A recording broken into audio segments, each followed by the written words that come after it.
Hi, it's Danielle here from the Teaching Entrepreneur Association, and I wanted to talk to you about how we motivate our learners because, as adults, they come to our classes and hopefully they want to be there, which is unlike children. But how do we keep them engaged and how do we keep them motivated to continue to learn with us and to keep coming back to us for more and more and more? It's quite a difficult subject sometimes because we spend so long thinking about our lessons, how we're going to create this, how we're going to do the activities, what we're going to do in the session. And it's really hard if a learner comes in and they're not that motivated to learn, or maybe they're not that motivated about that particular bit of it, or whatever it might be. It's just sometimes it can be a tad difficult. So I've had learners that have turned up to my classes and have been sent by their company, and they go, actually Danielle, I don't even know why I'm here. What am I going to be learning today? What are we doing?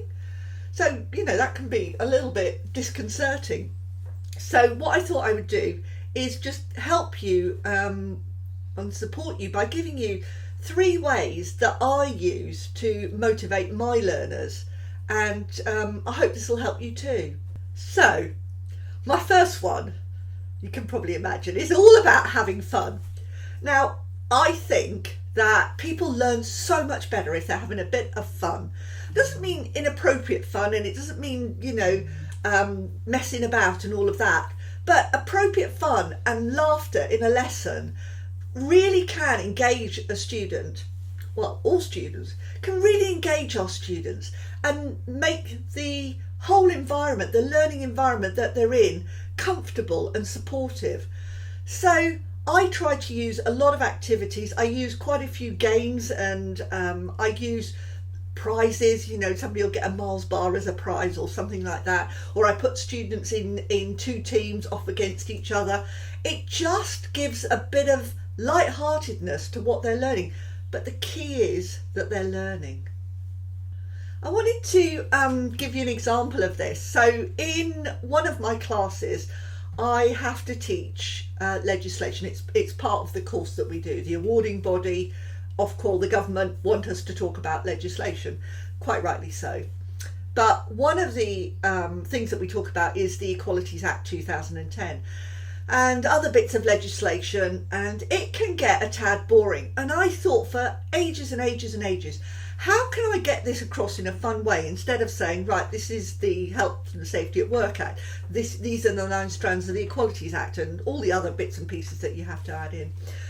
So I decided that I would do a little bit about what the Equalities Act was and about certain other acts that were relevant, but a very precise and short synopsis of it.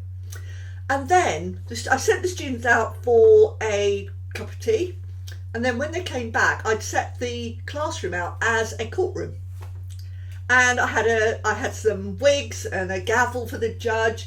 I had some smaller wigs, or shorter wigs shall we say, for the prosecution and the defence, and I made up a scenario for the students, and they had to go in their huddles, the defence in one side, the prosecution in the other side, and the judge had to also go and find out about what the law is that says about this particular case and how they were going to argue this case backwards and forwards to a satisfactory conclusion. And then the judge, who was given a computer, and also we talked about it, but the judge would then make a decision which way the case would go. Students absolutely loved it, but what was really interesting was that they learned from this. They didn't really realise what they were doing, but at the end of the day, they now, if I ask any of those students that were in there that were discussing that scenario, I am 100%, well, 99.9% sure that they would be able to tell you exactly what the law is around that scenario. So it just made things a little bit more engaging, and it motivated them to learn about what can be a dry subject. So that was my first way. So my second point is, in order to motivate your students, you must understand what really, really, really interests them. One of the things I put on my initial assessment, or I ask my students, is what are their interests? What pets have they got? What do they love doing in their spare time? Because all of these things can be used as hooks to motivate them, because you can set up scenarios around what they love. So in an IT class, I had a load of students that were into travelling. They loved going abroad, countries they'd visited. One guy was a pilot. I think I had an air hostess in there as well. And so I set a whole scenario, a whole exercise, a rather large exercise all around travel.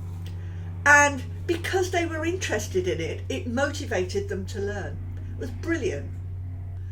My third point about motivation is all about letting your students see the progress that they're making. So if you've got a huge topic, chop it up into smaller topics.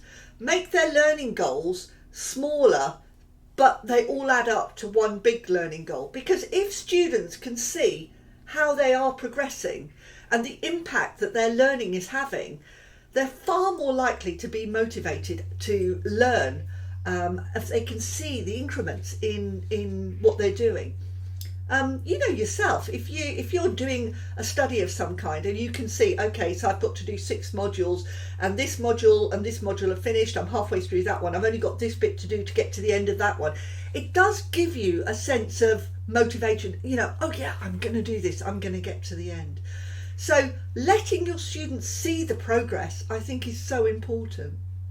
Here at T, we're always creating new how-to guides, new top tips, tutorials, checklists, worksheets, templates, and so much more.